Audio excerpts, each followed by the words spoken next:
গুই সাপ গাছের মাথায় ওইটা বৈশা রয়েছে। এই যে দেখেন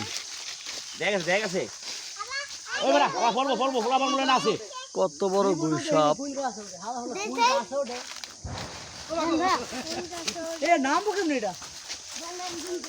বিশাল বড় গুই সাপ গাছের একবারে তলিতে উঠে বসে রয়েছে।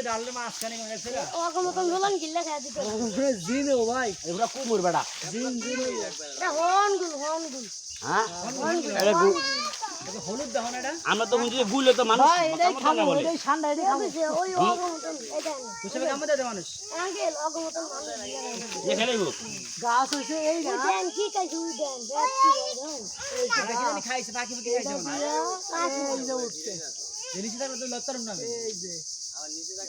উঠলো কেন এটা বাবা রে বাবা এত বড় বড় গাছ এটা নখ এই বিরাট